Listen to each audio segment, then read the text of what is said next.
Alô, alô, bem-vindos e bem-vindas a mais um vídeo aqui no TecNois e hoje a gente vai fazer mais um vídeo especial de entrevista. Hoje a gente está com o Thiago Kuma, o especialista de ciência de dados aqui do Pra Valer, e eu trouxe o Thiago para falar um pouco aí do nosso ambiente de dados, falar um pouco de como foi a migração para o Google Cloud. Enfim, na semana passada a gente conversou com o Fernando Trauci e hoje a gente está conversando com o Thiago Kuma. Fala, Kuma, beleza? Opa, tudo bom, Daniel? Prazer estar aqui falando um pouquinho sobre tecnologia, nesse caso voltado para dados. O Kuma, ele é, além de cientista de dados, ele também é hipnólogo. Um dia a gente vai fazer uma sessão especial onde o Kuma vai me hipnotizar aqui na frente de todos vocês. Ele gosta muito de temas como processamento de linguagem natural, né, especializado em processamento de linguagem natural. Ô Kuma, conta um pouquinho assim, antes da gente falar do ambiente do Pra Valer e enfim, falar um pouco da parte de machine learning, Google Cloud, essas coisas. Eu queria que você me contasse um pouco assim da sua história, assim, da onde você veio, de que se alimenta, onde mora. Conta um pouquinho aí da sua trajetória aí no mundo de ciência de dados. Tá bom. Na verdade, assim, eu sempre trabalhei com tecnologia, né, desde que eu entrei na faculdade. E, na verdade, eu fiz duas, né? Eu fiz análise e desenvolvimento de sistemas, depois fiz engenharia da computação e sempre trabalhando com programação. Então, e sempre ligado à educação também, né? Desde 2004 eu dou aula na graduação, né, para ciência da computação, banco de dados, etc. Então sempre te ligado à educação. Então eu comecei desenvolvendo software e depois eu até tem uma história interessante que o Daniel também gosta, que é eu já tive um ônibus, né? Que eu dava treinamento dentro de um ônibus, Olha lá. onde a gente comprou um ônibus, tirou os, os bancos, colocou 15 computadores, um gerador embaixo e saiu dando curso de Era o Linux, ônibus Oracle. hacker, cara? Eu lembro que tem uma história do ônibus hacker. Eu conheço, tem um... Como é que é o nome? Acho que era ônibus hacker, que a galera viajava o Brasil inteiro fazendo essas coisas aí. Não era esse daí, esse era um outro.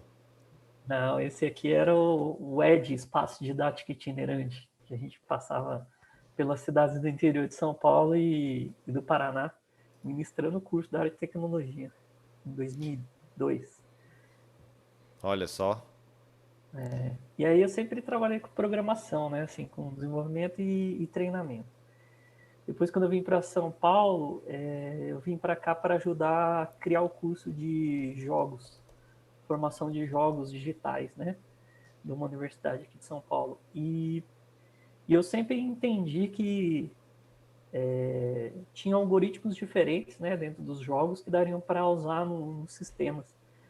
E aí um deles que eu usei na época, em 2007, não existia nem o conceito de Big Data, né? Existiam alguns relatórios que demoravam de meia hora, 2 horas para rodar. E aí tinha uns algoritmos bem interessantes que indicavam padrões de uso. Eu apliquei para, no dia anterior, você chutar qual relatório ia ser utilizado. Então eu já comecei a trabalhar com dados em 2007 para adivinhar o que as pessoas iriam pedir e fazer esse pré-processamento. E depois disso eu ajudei no sistema de controle de tráfego aéreo. Eu fui emprestado para essa equipe para trabalhar no sistema de colisão alerta que eles chamam de ARAR, né? Que é quando o avião entra em rota de colisão frontal. E existe um algoritmo que a gente usa em jogos que chama extrapolação, né? Que é um pouco de geometria, que é mantendo a direção, sentido e observando a unidade, né? O vetorzinho, quando que eles colidiriam, então você dá o alerta. Aquele Então, esses probleminha que algoritmos. a gente aprendia na escola, né? O carro A está em direção a tal lugar, a tal velocidade. O carro B, não sei o quê. Quando que eles vão colidir? Quanto tempo vai demorar para eles colidirem? Ó, a gente fazia isso desde o colégio, cara. E fazia aí, isso. mas mesmo assim, ninguém conseguiu apresentar um algoritmo na aviação que conseguisse fazer isso daí de forma eficiente? É isso? Porque deve Então, ser complexo, né? Um monte de avião voando pra não, lá e pra cá. sim, existiu o algoritmo, só que o alerta não era muito claro, né? Não era muito fácil para a pessoa identificar o que estava acontecendo, até porque esse algoritmo ele era da década de 70, né? Nossa. Então, então a gente precisava atualizá-lo E ele era e aí proprietário você, ou ele é open source? o proprietário, Proprietário. era proprietário porque até que, assim, esse algoritmo foi feito com uma empresa chamada Tech, né? Assim, matematicamente era muito simples, né? Porque é praticamente só geometria, mas o problema era o alerta mesmo, era mostrar para as pessoas que ali tava com problema. E logo depois eu sempre gostei de estudar e eu comecei a estudar algoritmos bioinspirados, que é algoritmo baseado em biologia. E Kuma tá entrando Pessoal, a gente vai entrar numa nave espacial agora e o Kuma vai levar a gente lá pra outra estratosfera pra começar a falar de. Esse cara é muito doido, mano. Esse cara tem. Cada dia que eu converso com ele, eu descubro uma coisa nova. o livro, inclusive, está aqui, ó. Esse livro aqui, deixa eu pegar ele, está aqui na minha prateleira. Esse aqui é um livro de referência no mundo, que é um dos primeiros dessa área, que é do professor Leandro Castro, que inclusive ele é brasileiro, ele é É professor aquela daqui. coisa que pega e conecta plantas com o computador e consegue extrair sinais elétricos das plantas. É meio isso? Ele, Como usar não, ele organismos para construir computadores com organismos vivos, é isso? tem um capítulo aqui que fala como você resolver, por exemplo, o problema de menor caminho Plantas. utilizando DNA. E DNA. aí você mede o DNA e aí o menor Da hora. tamanho de DNA é a melhor resposta que ele achou, né? Tá bom, mas vamos acelerar pro mundo atual, assim. E aí você foi, Vamos lá. pesquisou, deu matemática, o cara virou um gênio da computação quântica. E aí, como é que você veio parar aqui no Pra Valer, Kuma? Diz aí. Tá. Foi assim, eu gosto muito de trabalhar com dados, né? Então eu sempre procurei achar alguma coisa interessante nos dados e a gente, na época que eu trabalhava numa outra empresa, a gente trabalhou em cima de 10 milhões de currículos e a gente viu a relação onde as pessoas, qual a probabilidade das pessoas migrarem de cargo, etc. Isso atrai muito a atenção de recrutamento e seleção, né? Porque tem tudo a ver com recrutamento e seleção. E aí uma pessoa aqui da Pravaleira viu meu currículo no LinkedIn, viu as coisas interessantes que a gente fez, por exemplo, em relação a mapear a face da pessoa e ver reações numa videoentrevista para emprego. Então essa pessoa ficou super interessada, achou meu currículo e falou, e aí, contou um pouco da missão aqui, né, que é ajudar as pessoas a atingir suas metas, né, na educação, etc. E essa missão me chamou muita atenção porque tem tudo a ver comigo, né? Eu gosto muito da área de educação. E ela me convidou para conhecer a área, ver os desafios aqui. Foi muito interessante ver que a gente aqui na Pravaleiro, quando eu cheguei, a gente já tinha um data warehouse super estruturado, já com qualidade de dados. Os dados já eram verificados e estavam atualizados praticamente em real time. E outra coisa muito interessante que a gente tinha aqui é que a gente já tinha um feature store, né? A gente já tinha 3.000 características prontas para você fazer um modelo estatístico, de deep learning, etc. Isso foi muito interessante. Só que faltava todo um esquema para fazer o modelo funcionar, né? Então, acho que a Pravaler fez o certo, Ô começou Kuma, pra arrumando. quem tá, pra quem tá começando agora na área de dados, assim, não conhece pouca coisa, explica um pouco melhor o que que é o Feature Store, o que que significa isso? Bom, feature basicamente é uma característica que você utiliza para inferir.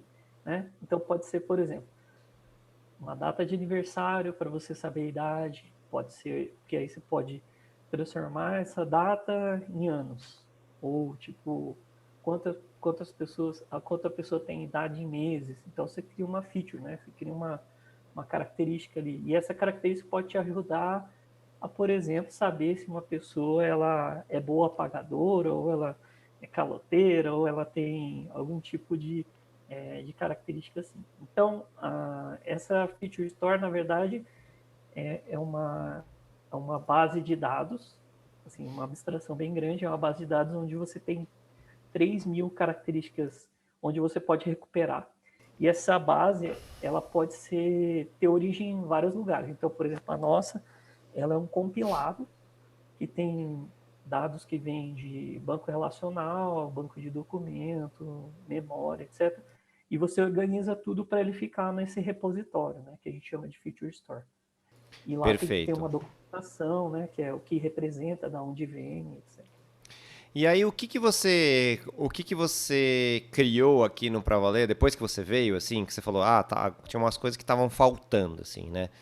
Qual foi sua primeira, o grande projeto que você fez aqui no Pra Valer, que você considera que foi um avanço, assim, no nosso processo de se estabelecer como uma empresa que usa dados de forma inteligente? Porque a gente sempre, na verdade, assim, o Pra Valer Então, sempre usou dados, né? O Pra Valer é uma empresa que trabalha no mercado financeiro, com educação, e a gente, querendo ou não, a gente precisa analisar as informações de uma pessoa para poder dar um crédito para ela, né? Então, e a gente sempre usou os dados da pessoa, enfim, com uma série de regras para decidir, ter uma decisão ali se dá ou não crédito, ou quanto que a pessoa tem de crédito dado aquelas informações. Então, de certa maneira, a gente sempre usou os dados, mas claro que durante toda a nossa evolução a gente foi evoluindo e sofisticando esse uso do dado, né? E aí quando você chegou, provavelmente você identificou uma oportunidade de dar um próximo passo. com certeza. Posso até dividir aqui a minha tela para você ter um esqueminha para ficar mais fácil?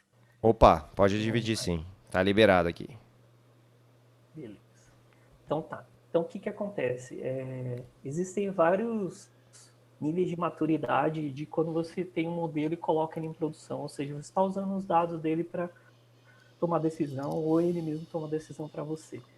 No caso da Pravaler, a gente tinha alguns modelos de crédito em produção, só que eles não estavam de uma maneira, vamos dizer assim, super otimizada para um processo. Então, por exemplo, aqui eu tenho algumas etapas que existem, que normalmente existem num pipeline, né, de modelo. Então, quando eu cheguei, não existia esse pipeline e eu montei junto com a equipe aqui uma versão desse pipeline. Então, só para entender, vou passar por algumas caixinhas, só para a gente entender. Então, no final, a gente quer um modelo deployado que ele me dê a resposta daquilo que eu quero.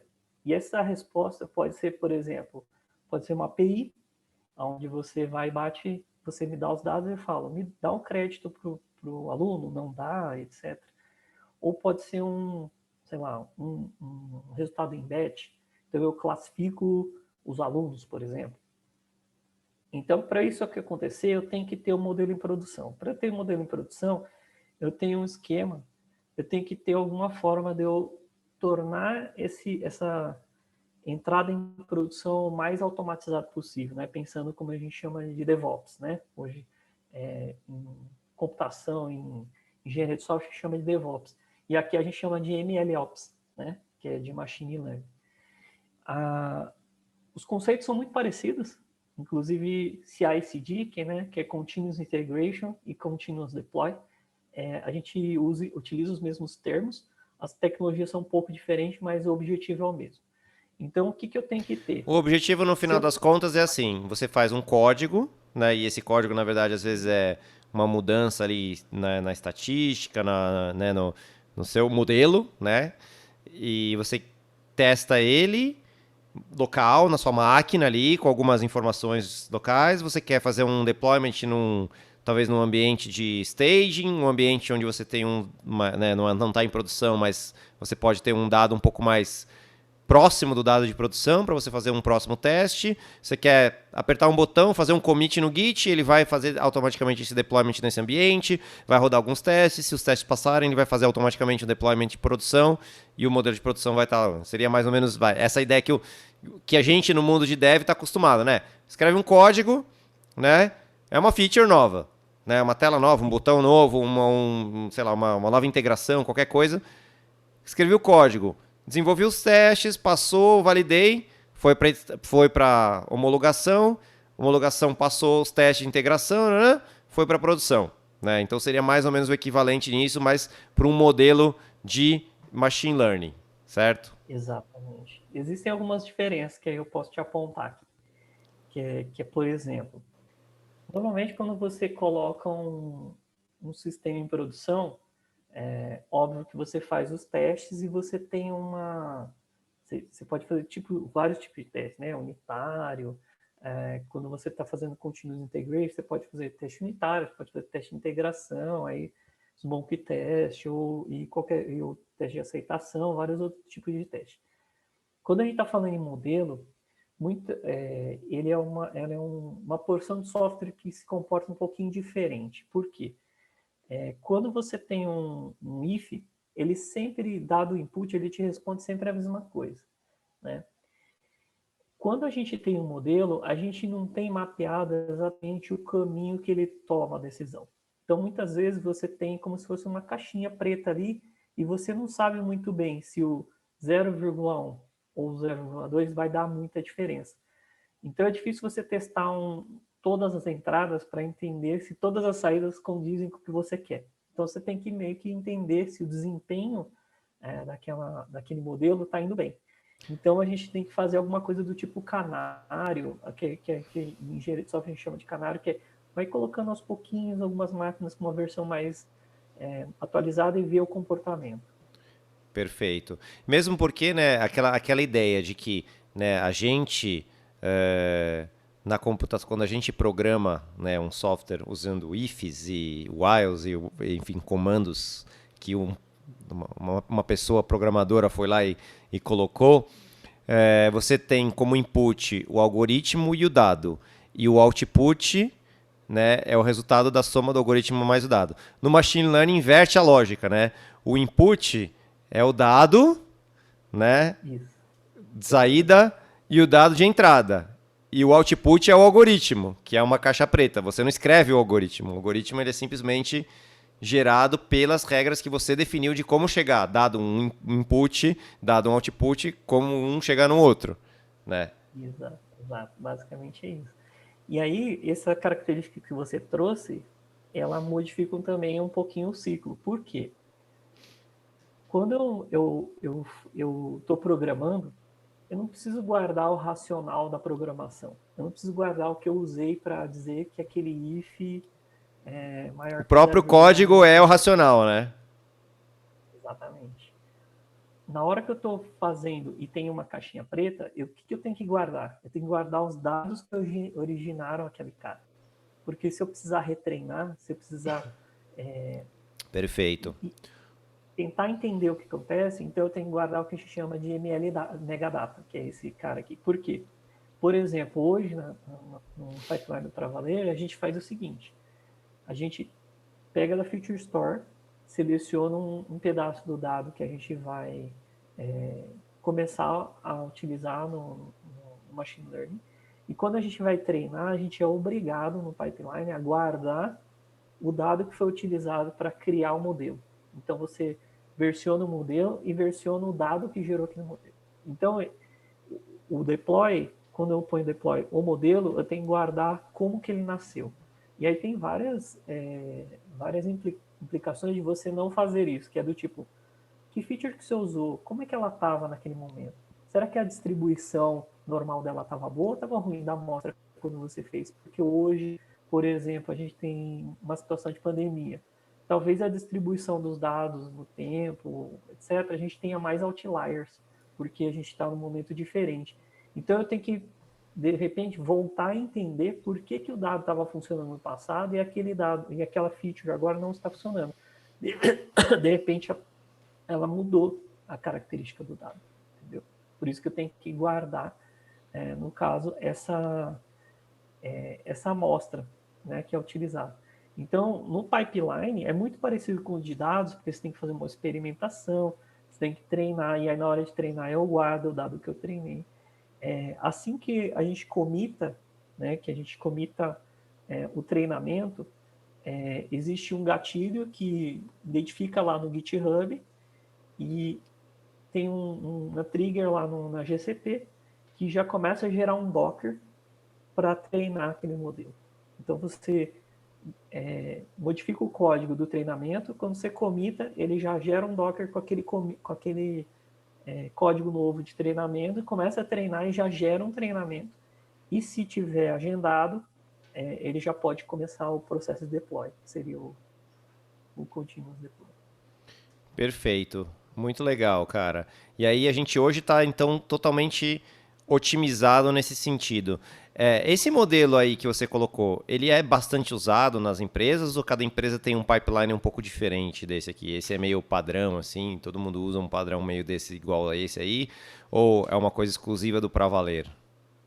Não, não é exclusivo para Valer. O que tem exclusivo para Valer eu vou contar daqui a pouco. Esse processo ele é muito... Como ele vem da engenharia de software, da maturidade do processo de desenvolvimento de engenharia de software, ele é meio padrão, né? Então, você vai ter padrões de maturidade diferentes, né, em diversas empresas. Então, tem empresa, por exemplo, que não guarda o dado que foi usado para treinar, você guarda só os modelos. E a partir do momento que os modelos são versionados, você pode ir trocando entre os modelos para ver qual está performando melhor, num dado dia ou numa dada situação. Então, existem maturidades diferentes, né? Então, tem empresas que só guardam modelo. Por exemplo, existem modelos, existem processos de pipeline, que não é o nosso caso, por exemplo, que guardam até qual é o seed, né? Qual que agora esqueci o nome da palavra. A semente do randômico. Porque a Perfeito. semente do randômico já faz a diferença na hora que você vai criar a machine learning. Então, com os mesmos dados, o mesmo algoritmo pode dar machine learning totalmente diferente de acordo com Sim. o seed. Você quer Então, ter uma tem alguns reproduzibilidade perfeita, né? Você quer reproduzir o resultado com, né, 100% de certeza de que ele vai, se você usar os mesmos dados, com o mesmo seed, com a mesma versão, sabe? Aquela coisa tem que ser previsível, né? Não dá pra... rodou na minha máquina, segue aí, segue o jogo. Não, cara, se rodou na sua máquina, rodou em produção e vai estar igual, porque você usou o mesmo seed, os mesmos dados, a mesma... Então, é isso, é trazer uma previsibilidade nos resultados, né? Esse é o objetivo. Exatamente. Legal. Essa parte de seed, confesso que a gente ainda não tem implementado no nosso, mas só da gente ter a origem dos dados e o código que gerou aquele modelo e o versionamento do modelo, a gente já está num Já bom dá caminho. anos-luz na frente já. E aí eu vou te contar uma coisa que a gente tem que não é normal entrar, eu não encontrei nenhuma empresa e eu achei que a gente tinha a oportunidade de fazer e deu super certo, que é o seguinte, como eu tenho 3.000 features, imagina que normalmente eu preciso selecionar algumas que tem a ver, né? Então eu por feeling sinto lá e falo assim, então esses dados aqui eu posso colocar e esses não, porque e tem o feeling e também tem eu não posso, porque eu não posso enviesar. Por exemplo, se eu tenho um dado que aparece no final do processo de assinatura do contrato, por exemplo, que é, sei lá, a cor da caneta que o cara assinou. Vamos dizer que eu tenho essa feature. Eu não posso usar essa feature para dizer se o cara vai ou não assinar o contrato. Por quê? Porque a cor já é um dado que Já é um pressuposto. Já é um pressuposto. Exatamente. Exatamente. E eu tenho que chutar antes desse dado existir. Então, Você tem, por exemplo, assim, número do RG. E aí a outra informação é se o cara tem ou não RG. Bom, se ele tem um número de RG, ele tem um RG. Então não dá para usar né? Meio que, né, uma informação ela leva a outra, na verdade, né? Exatamente.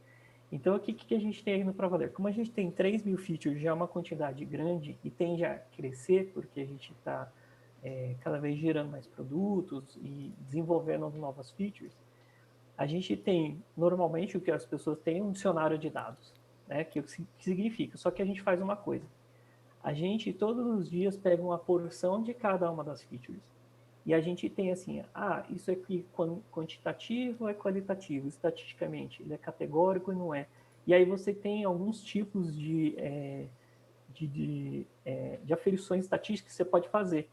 Que é assim, se existem muito nulo, se existe uma categoria não balanceada, assim, do tipo, eu tenho 99% das pessoas que assinam o contrato e uma pessoa, 1% que não assina. Então, tá desbalanceado. Então, o que eu faço? Como eu tenho 3.000 características, eu tenho que achar por texto. Então, eu procuro lá, falar, eu quero saber sobre esse assunto. Aí ele me dá algumas características. Então, eu já tenho algumas estatísticas prontas para você já falar o seguinte, puxa, esses dados aqui eu não posso usar, dessas 3.000, porque eu só tenho ela até 2018. Eu não tenho ela de 2018 para cá. Eu só tenho o passado, eu não tenho. Então, a gente já faz esse tipo de gráfico, vamos dizer assim, esse estudo preliminar estatístico para você facilitar a sua seleção. Isso aí é uma coisa que a gente não vê muito. Na verdade, eu não vi nenhum lugar implementado e a gente aqui implementou. Boa. Inovando, sempre. Sempre inovando. Legal, cara. Deixa eu te fazer uma outra pergunta, assim. Bom, a gente já falou bastante, né, do pipeline de machine learning, até comparando um pouco com o pipeline normal, de sistemas, código normal, que a gente está acostumado aqui, né? Aí, o que eu queria saber agora um pouco mais relacionado ao Google Cloud. O que a gente usa hoje do Google Cloud e que você acha que facilita a vida de um cientista de dados? Tá bom. Tem Ó, o cara já tem até um slidezinho pronto, é é, humilhante. assim, a gente testou várias coisas, até porque assim, a minha experiência maior era na AWS, né? Então eu tenho mais experiência na AWS, porque quase todos os projetos que eu coloquei em produção eram na AWS, e alguns tinham um misto, né? Por exemplo, eu já trabalhei em um projeto que usava 3 clouds diferentes, e aí eu usava a AWS e a GCP e a Azure da Microsoft. Nesse caso aqui, tem um esquema muito, muito claro assim, de algumas ferramentas. Em termos, por exemplo, de Feature Store, eles têm o que a gente chama de Big Table, né? No nosso caso aqui, a gente não usa o Big Table porque os nossos dados já estão todos numa Feature Store que a gente usa, que é o nosso caso aqui, é o Snowflake, né? Que lá, por que ele está lá? Porque hoje ele é o nosso Feature Store, mas ele é também nosso Data Lake. E qual que é a vantagem dele estar lá, né? A modelagem estar lá. Porque hoje a gente faz as análises de dados de negócio utilizando o Looker por cima dessa camada. E lá eu tenho uma flexibilidade de criar modelos para criar as feature store em real time muito, muito simples, né, no Snowflake. Né? Então eu tenho uma camada lá que cria essas features, guarda no Snowflake, então ela me serve como feature store, mas serve como também repositório de dados de Data Warehouse para, por exemplo, eu fazer a visualização dentro do Looker. Observando o Feature Store do Big Table, ele é o Feature Store em si. Ele serve para você fazer exatamente, trabalhar com dados em relação a Machine Learning, aqui no caso. Né? Então, o nosso caso aqui ele é um pouco mais maleável no nosso Snowflake lá. A gente tem as ferramentas que modelam e guardam os dados lá que servem para 2 propósitos. Né? Tanto para a gente, o pessoal de BI e o pessoal de ciência de dados. Então, é uma coisa bem bacana isso. A gente tem, por exemplo, quando a gente tem muitos dados, né? Aqui no Google Cloud Platform, você tem o BigQuery, que faz o papel de Data Warehouse, né? Que é o caso que a gente junta os dois, o Feature Store e o Perfeito. DW. Então, no fim, o Snowflake ele é meio que uma junção do BigQuery com o Big Table. Exatamente. Ele escala, eu consigo guardar as features e tá tudo e funciona tudo bem para a gente. A vantagem de eu usar, por exemplo, BigQuery é porque lá eu consigo desde fazer select e no mesmo select eu já consigo de repente fazer testes de modelo. Então, usando o select, se você já consegue já utilizando um like select, né, fazer alguns modelos, já ver alguma precisão, acurácia, etc. Isso é uma vantagem super grande, porque você não precisa tirar o dado de um lugar, trazer para outro e testar um modelo, né? Testar um pré-modelo. Então aqui basicamente a gente consegue colocar esse BigQuery imediatamente assim, dando o select. Você dá o select e já coloca a machine learning lá para testar, e a machine learning já pode inclusive ir para produção via select mesmo. Perfeito. Aqui a gente tem, basicamente, é um pipeline baseado em TensorFlow. Então eu tenho várias fases de extração e validação de dados, treinamento e tuning de modelo, transformação de dados, né? E o ciclo, né, de validação e evolução do modelo. E aí a gente tem o que a gente chama de model registry, que a gente tentou utilizar para o nosso pipeline, porque só que não funcionou muito bem, porque a gente notou que ele guardava somente modelos feitos em Python. Em nosso caso aqui, a gente precisava de modelos feitos em R e modelos feitos em Python. A gente já tem essa diversidade, né? Então, esse model registry, ele não servia para a gente. Entendi. Quando a gente pega um pipeline de TensorFlow, você fica preso ao TensorFlow, né? No nosso caso, a gente não poderia ficar, até porque a gente já tem outras tecnologias em sklearn e etc., em outros pacotes em R. Então, o nosso pipeline ele faz muito parecido com o que está aqui, só que ele é totalmente baseado em Kubernetes e Docker para poder dar a possibilidade das pessoas utilizarem o R, ou Python, ou qualquer outra tecnologia que quiser. Porque no fim a gente registra um modelo, independente de onde ele foi feito, e para servir o modelo tem duas opções. Ou você põe numa API, ou você salva num banco um arquivo num bucket da GCP. Então a gente moldou um pipeline que serve para o para valer. Perfeito.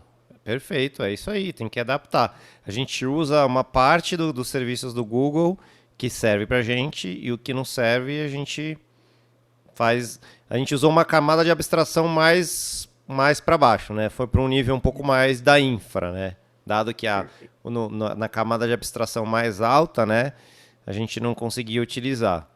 Mas quem sabe logo logo o Google também não implementa de repente, né, o Model Registry em R, né, e tem essa parte de transformação de dados também usando outras possibilidades. A gente faz mais um self-service, né, porque querendo ou não, quanto mais você vai para uma camada mais abstrata, mais profunda, mais trabalho dá, né? Acaba dando mais trabalho do que usar um negócio pronto.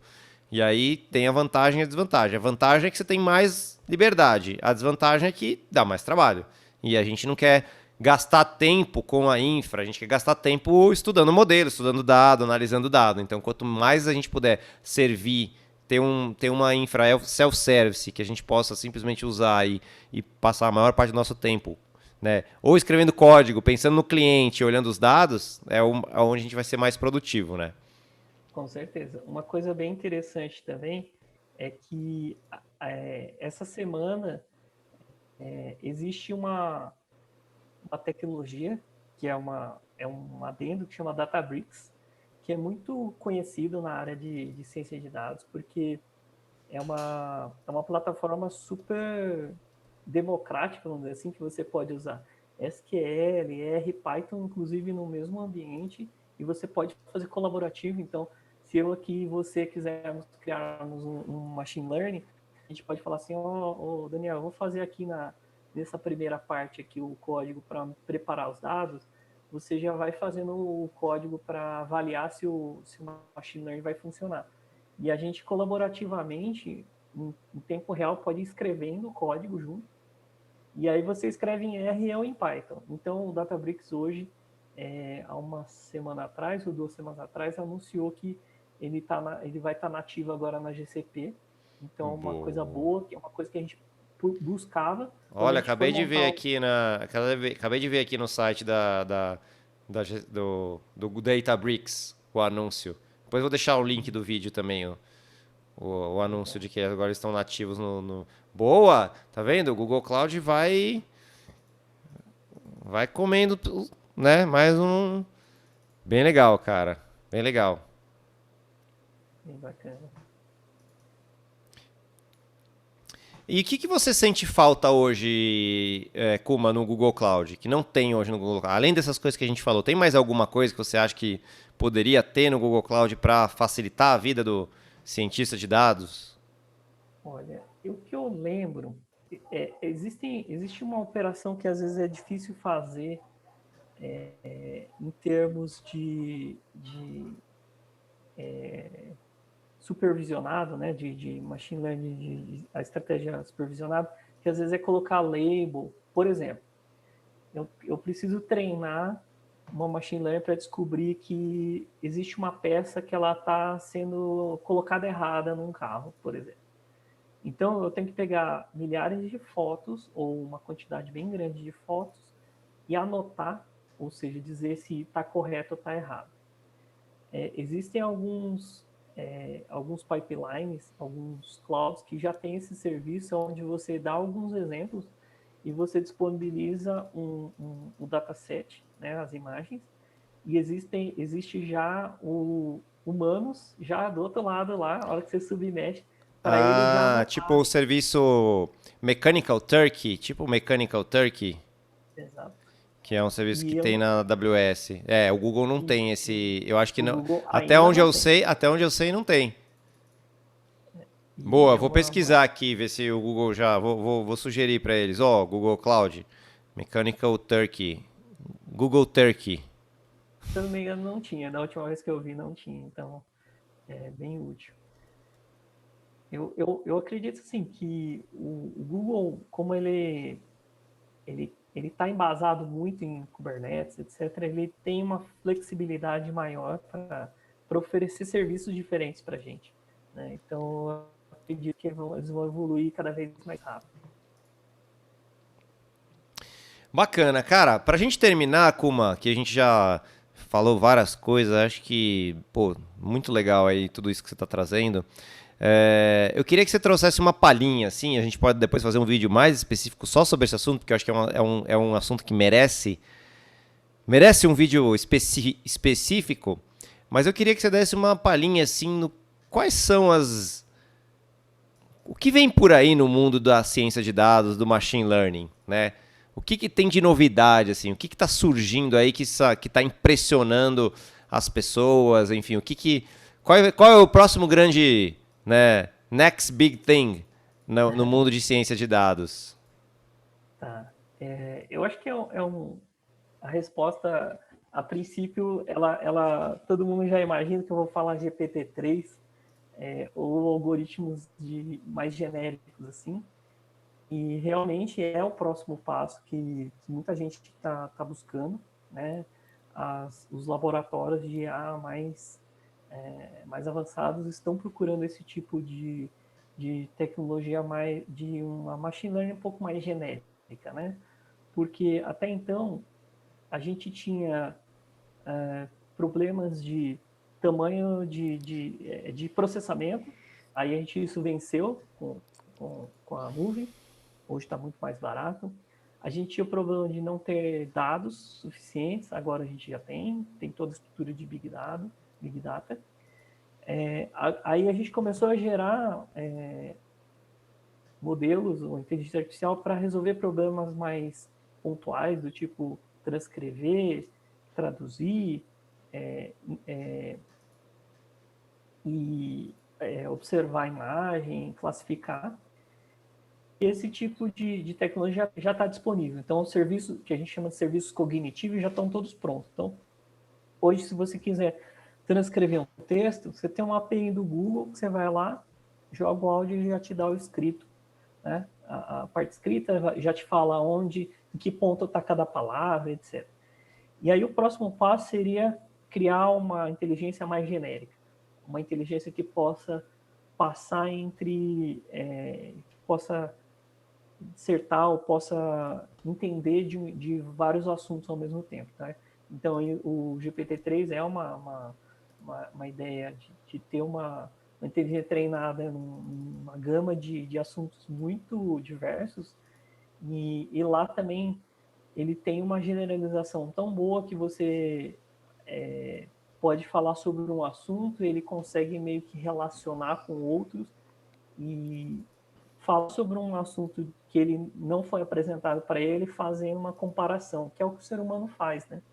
Então, quando a gente tem um conhecimento novo, alguma coisa que a gente quer falar, a gente começa a associar com o que a gente sabe. Então, o GPT-3 ele consegue, como ele tem muitos parâmetros, ele consegue ele tem uma configuração lá que consegue fazer tem uma liberdade de assuntos, e ele consegue relacionar alguns assuntos. Mas não é uma inteligência que a gente deveria dizer, nossa, isso aqui é a revolução do mundo, etc. É só mais um passo, tá? Então, eu acredito que a gente tem um hype grande e a gente vai ver coisas um pouquinho mais completas depois do GPT-3. O GPT-3, então, ele é o modelo hoje, ele é a estrutura de machine learning hoje que chegou no nível do cérebro humano agora? Você acha que o GPT-3 ele já tem uma capacidade de processamento tão grande quanto do cérebro humano? Ou vai ter que esperar o GPT-5? Ou isso nunca vai acontecer? Pergunta bem capciosa, né? Como para terminar Super, né? assim, né? Só Super. para só para polemizar, porque aí depois a gente faz um vídeo só sobre isso aí, abrindo polêmica aí. Aí você que está assistindo esse vídeo e conseguiu chegar até aqui, deixa seu comentário aí. Você acha que a computação um dia vai superar a capacidade dos seres humanos? A gente discute muito isso nos nossos domingos na live Tecnologia e Poesia. Então, quem quiser também acompanhar as lives todo domingo, 5 da tarde, Tecnologia e Poesia, a gente fala muito disso. A gente já até trouxe alguns exemplos de algoritmos que geram poesia automaticamente, que escrevem livros, escrevem prosa e... Será, Kuma? E aí, o que você me diz? Vai ou não vai?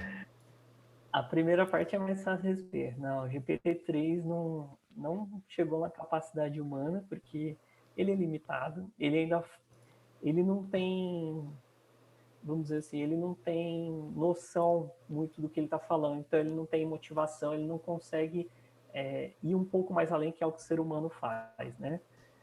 Então não chegamos ainda. Se eu acho que vai chegar, provavelmente a gente vai, inclusive tem vários estudos, se você acompanhar os, os, os artigos que a Singularity publica, já há muito tempo atrás, já eles falavam, né, sobre a gente poder se comunicar, a gente poder meio que, em algum momento, transportar todos os nossos padrões de onda cerebral para dentro do computador, ou seja, praticamente você coloca todo o seu conhecimento, experiência dentro de um computador, e num futuro, quem sabe, ter Fazer o uma upload e depois o download, não é isso? Pega o meu e cérebro, depois faz o interligar. upload na nuvem, joga lá no GCP, todo o meu cérebro, pá, tá lá. Aí faz o download no cérebro do Kuma, prá, tipo Matrix, tá. Agora o Kuma é inteligente em dobro, ele é o cookieiro, mas o Kuma, é o Cookie Kuma. Kukikuma. Exatamente. Quem sabe? E aí, quando a gente se relacionar, pensa que se todo mundo colocasse o seu padrão de ondas num lugar e a gente pudesse interligá-los, a gente teria uma, Um uma, uni, supercomputador. uma onisciência. Você não poderia nem mentir, né? Porque você está relacionado diretamente com a outro padrão, você sabe o que existe. Já pensou? Em breve. Então, preparem aí seus corações, porque esse momento está chegando. Se a gente conseguir sobreviver até esse momento, quem viver verá esse momento chegar. Bom, Kuma, legal. Queria agradecer aí a sua ilustre participação aí no nosso canal. Você está super bem-vindo a voltar aqui para falar um pouco mais a fundo, GPT-3, talvez até trazer uns exemplos aí, mostrar código, né? E, enfim, usando ou não o Google Cloud, não importa, assim, a gente está aqui para falar de tecnologia, está aqui para falar de poesia, está aqui para falar de tudo que a gente gosta, que não importa. Esse aqui é um espaço democrático. Isso aqui é liberdade. Beleza, Kuma? Brigadão aí, queria agradecer aí a sua presença mais uma vez e muito obrigado mesmo. Você quer deixar um último recado aí pro pessoal e aí a gente finaliza. Pô, o recado é bem motivador. Eu acho que a nossa a área de tecnologia é uma área fantástica e precisa de muitos cérebros mais artísticos, mais iluminados. Então, eu acho que vale muito a pena. Se quem está ouvindo aí está na dúvida se deve entrar na área, se deve vir para a área, sim, aqui tem muita oportunidade e tem muita coisa fantástica e diferente para fazer. É isso aí. Então, vem com a gente, vem comigo e vem com o Kuma. Valeu, gente. Até mais. Até a próxima.